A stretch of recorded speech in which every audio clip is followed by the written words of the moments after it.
आप सभी का अपने इस हिंदी सारथी RS क्लासेस यूट्यूब चैनल पर स्वागत है। मेरी तरफ से आप सभी को सप्रेम नमस्कार।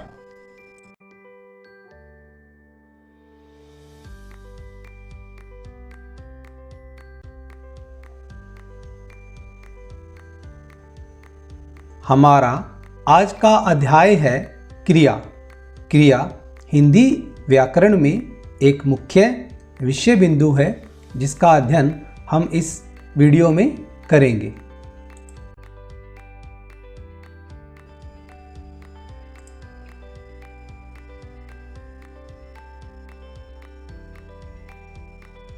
क्रिया की परिभाषा: ऐसे शब्द जो हमें किसी काम के करने या होने का ज्ञान कराते हैं वे शब्द क्रिया कहलाते हैं, जैसे पढ़ना, लिखना, खाना, पीना, खेलना, सोना आदि। अब हम इसे उदाहरण के माध्यम से सीखेंगे। क्रिया के उदाहरण: सक्षम गाना गाता है, हर्षित पुस्तक पढ़ता है, कृष्णा खाना खा रहा है, दिव्यम तेज तेज चलता है, राघवी खेल रही है, चीता बहुत तेज दौड़ता है। ऊपर दिए गए वाक्यों में गाता है, पढ़ता है, खा रहा है, चलता है, खेल रही है, दौड़ता है आदि शब्द किसी काम के होने का ज्ञान करा रहे हैं, अतः यह शब्द क्रिया के रूप में जाने जाते हैं।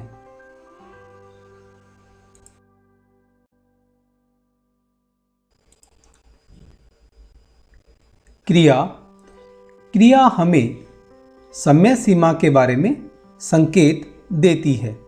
क्रिया के रूप की वजह से हमें यह पता चलता है कि कार्य वर्तमान में हुआ है, भूतकाल में हो चुका है या भविष्यकाल में होगा।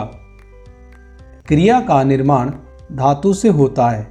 जब धातु में ना लगा दिया जाता है तब क्रिया बन जाती है। क्रिया को संज्ञा और विशेषण से भी बनाया जाता है।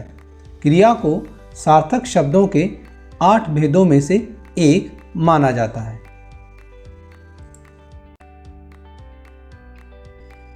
क्रिया का निर्माण: क्रिया का निर्माण धातु से होता है। धातु वह मूल शब्द है जिससे क्रियापद का गठन होता है, जैसे लिखना लिख धातु ना प्रत्यय, पढ़ना पठ धातु ना प्रत्यय।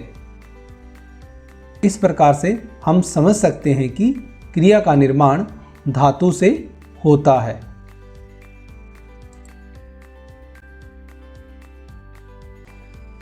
क्रिया के सामान्य रूप: मूल धातु में ना प्रत्यय लगाकर प्रयुक्त किए जाने वाले रूप को क्रिया का सामान्य रूप कहते हैं, जैसे पढ़ जमा ना बराबर पढ़ना, लिख जमा ना लिखना, खेल जमा ना खेलना, पी जमा ना पीना, चल जमा ना चलना, खा जमा ना खाना आदि। यह सभी क्रिया के सामान्य रूप हैं। धातु की परिभाषा: क्रिया के मूल स्वरूप को धातु कहते हैं, जैसे आ, जा, खा, पी, पढ़, लिख, चल, हंस, गा, सो, सक, खेल, देख, सुन, बैठ आदि। यह विभिन्न क्रियाओं की मूल रूप हैं, इसीलिए इन्हें क्रियामूल भी कहते हैं। इनसे अनेक क्रियाएं भी बनती हैं, जैसे लिख से लिखा, लिखता, लिखते, लिखती, लिखूं, लिखूंगा, लिखेंगे, लिखी, थी आदि। ये सभी क्रिया के मूल स्वरूप से बने हुए हैं।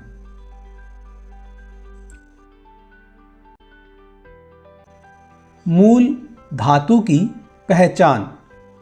मूल धातु की पहचान मूल धातु आज्ञार्थक रूप में तू के साथ प्रयुक्त होती है, जैसे तू खा, तू पी, तू जा, तू खेल, तू हंस, तू गा आदि।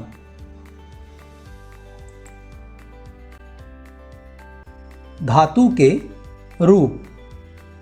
धातु के 5 रूप हैं। पहला सामान्य धातु, दूसरा व्युत्पन्न धातु, तीसरा नाम धातु, चौथा सम्मिश्र धातु तथा पांचवा अनुकरणात्मक धातु। इन सभी के बारे में हम इसी वीडियो में आगे अध्ययन करेंगे।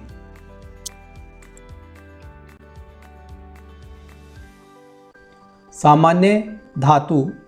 मूल धातु में ना प्रत्यय लगाकर बनाए गए रूप को सामान्य धातु कहते हैं, जैसे सोना, पढ़ना, आना जाना, लिखना, तैरना आदि।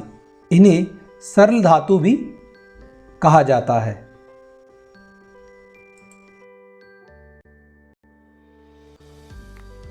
व्युत्पन्न धातु। जो धातु सामान्य धातु में प्रत्यय लगाकर अथवा किसी अन्य प्रकार से बनाई जाती है, उन्हें व्युत्पन्न धातु कहा जाता है। हम इसे उदाहरण के माध्यम से समझेंगे। सामान्य धातु, व्युत्पन्न धातु। पीना, पिलाना, पिलवाना। सोना, सुलाना, सुलवाना। यह दोनों उदाहरण सामान्य धातु के हैं तथा उनके सामने ये जो उदाहरण दिए गए हैं ये व्युत्पन्न धातु के उदाहरण बन जाते हैं।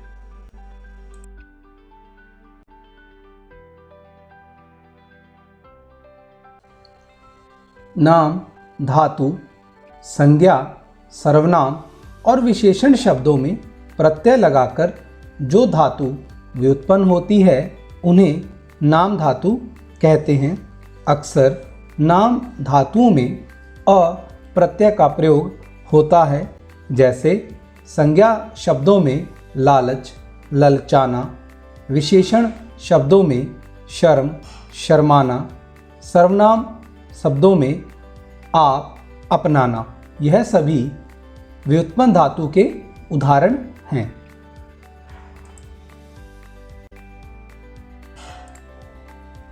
सम्मिश्र धातु संज्ञा, विशेषण और क्रिया विशेषण शब्दों के बाद करना या होना क्रियापद लगाकर बनने वाले धातु रूप को सम्मिश्र धातु कहते हैं, जैसे काम करना, काम होना, उत्तम करना, उत्तम होना, धीरे करना, धीरे होना आदि। कुछ अन्य सहायक क्रियापदों से बनने वाले सम्मिश्र धातु के उदाहरण इस प्रकार हैं। करना, कार्य करना, नाम करना। होना, नाम होना, काम होना। देना, धन्यवाद देना, दर्शन देना। आना, पसंद आना, नजर आना। यह सभी उदाहरण सम्मिश्र धातु के उदाहरण हैं।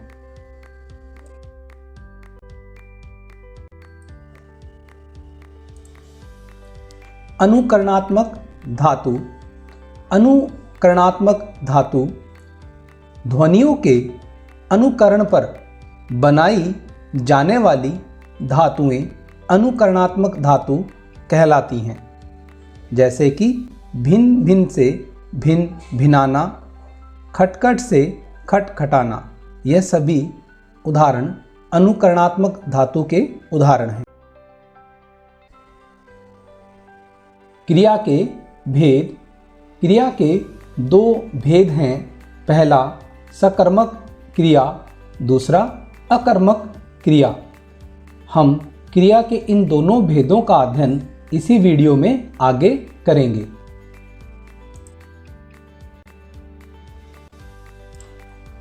सकर्मक क्रिया।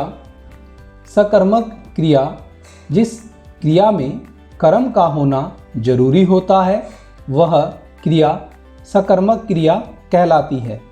इन क्रियाओं का असर कर्ता पर न पड़कर कर्म पर पड़ता है। सकर्मक का अर्थ होता है कर्म के साथ। हम इसे उदाहरण के माध्यम से समझेंगे। जैसे मनीष पानी पीता है।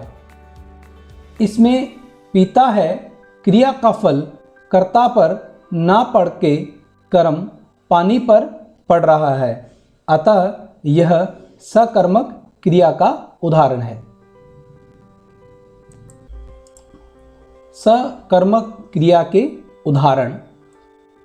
पहला उदाहरण, वीरेंद्र फुटबॉल खेलता है।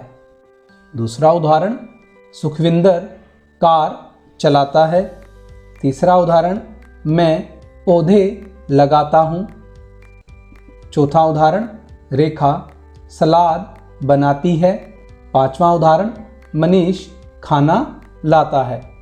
जैसा कि आप ऊपर दिए गए उदाहरणों में देख सकते हैं कि क्रिया का फल कर्ता पर ना पड़ के कर्म पर पड़ रहा है, अतः यह सारे उदाहरण सकर्मक क्रिया के अंतर्गत आते हैं।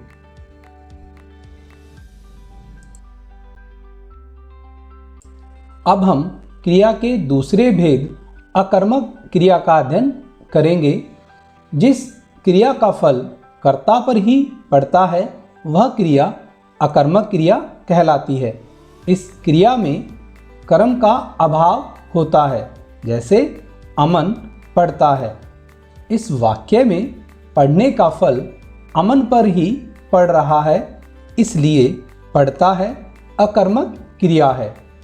जिन क्रियाओं को कर्म की जरूरत नहीं पड़ती या जो क्रिया प्रश्न पूछने पर कोई उत्तर नहीं देती उन्हें अकर्मक क्रिया कहते हैं। अर्थात जिन क्रियाओं का फल और व्यापार कर्ता को मिलता है उसे अकर्मक क्रिया कहते हैं।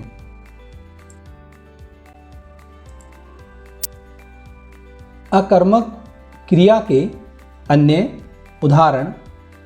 अकर्मक क्रिया के अन्य उदाहरण इस प्रकार हैं कि वह गया है। दूसरा उदाहरण, मेंढक कूदता है। तीसरा उदाहरण, खुशी हंसती है। चौथा उदाहरण, दर्शक चिल्लाते हैं। पांचवा उदाहरण, हर्षित लजाता है। तथा छठा उदाहरण, कृष्णा बचाता है। जैसा कि आप ऊपर दिए गए उदाहरणों में देख सकते हैं कि वह गया है, कूदता है, हंसती है, चिल्लाते हैं, लजाता है, बचाता है आदि वाक्यों में कर्म का अभाव है एवं क्रिया का फल कर्ता पर ही पड़ रहा है, अतः यह उदाहरण अकर्मक क्रिया के अंतर्गत आते हैं।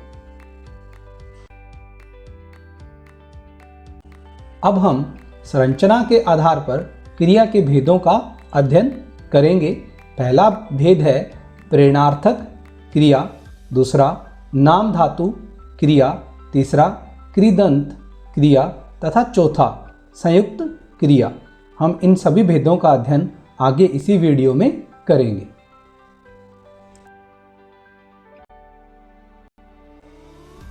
अब हम संरचना के आधार पर क्रिया के पहले भेद प्रेरणार्थक क्रिया का अध्ययन करेंगे।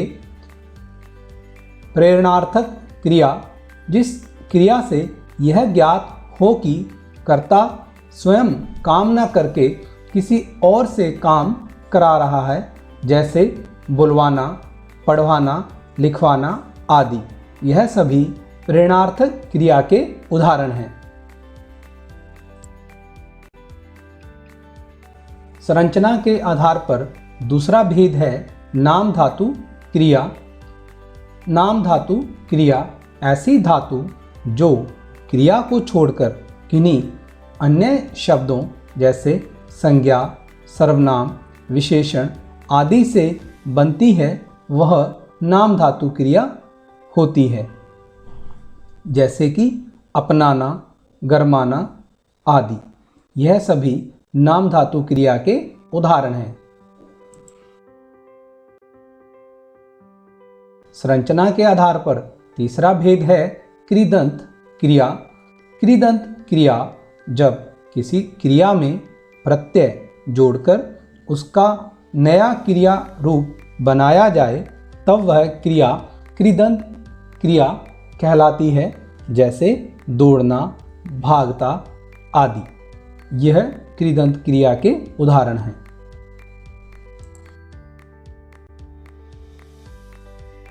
संरचना के आधार पर चौथा भेद है संयुक्त क्रिया। संयुक्त क्रिया ऐसी क्रिया जो किन्हीं दो क्रियाओं के मिलने से बनती है वह संयुक्त क्रिया कहलाती है, जैसे कि खा लिया, चल दिया, पी लिया आदि। यह सभी उदाहरण संयुक्त क्रिया के उदाहरण हैं।